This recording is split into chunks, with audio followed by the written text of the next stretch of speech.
Hello friends, আজকে আবার একটা ভিডিও নিয়ে চলে এলাম। এখন আমি খুব পরপর ভিডিও ছাড়ছি, তো ভালো লাগলে কমেন্ট করবে।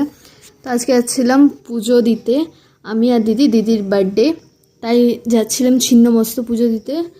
এতটাই বৃষ্টি পড়ছে, রেডি টেডি হয়ে গেছি, কিন্তু বৃষ্টিই থামছে না। কি করব, তাও রেডি হয়েছি। ও বলেছে যাবে যখন যাবই। তো এদিকে বুনু বাপের গাড়ি পরিষ্কার করেছে, বুনু যাবে না, শুধু আমি আর দিদি যাবো স্কুটিতে। তো এ দেখো রেডি টেডি হয়ে আছি, দিদির জন্য দাঁড়িয়েছি। দিদি যাওয়ার সময়ও এতটাই বৃষ্টি পড়ছে, বাট বোঝা যাচ্ছে না রাস্তাতে। এই দেখো ছিন্নমস্তা মন্দিরের রাস্তায় একদম চলে এসেছি। সামনেই নীল কালারের বাড়িটা নেই, ওর পাশে যে এটা আছে ওটাই হচ্ছে মন্দির। চলো দেখতে থাকো পুরো ভিডিওটা, ভালো লাগলে কমেন্ট করবে, লাইক করবে অ্যান্ড সাবস্ক্রাইব করে দেবে। তো চলে এসেছি এই যে মন্দিরে, পুজো কিনে নিলাম।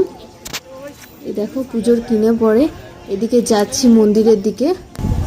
ওই দেখো যেটা লাল করে চূড়ার মতন হয়েছে ওটাই মন্দিরে ঢুকছি, পুজো দেবো। তাও একদম পুরো জলে, তাও যখন আমরা মন্দিরে ঢুকেছি তখন বৃষ্টি একদম থামে গেছে, একটুও বৃষ্টি পড়েনি। মায়ের মন্দিরে আমরা চলে এলাম।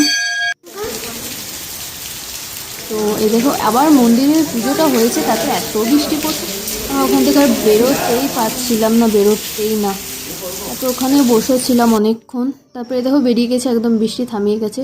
পুজো টুজো দেওয়া কমপ্লিট, বেরিয়ে গেছি। তো তারপরে গেছিলাম, বেরিয়ে পরে একটু মিষ্টির দোকানে মিষ্টি নেওয়ার জন্য। তো এই দেখো মিষ্টি নেওয়া হয়ে গেছে। আজকের ভিডিওটা এই পর্যন্তই।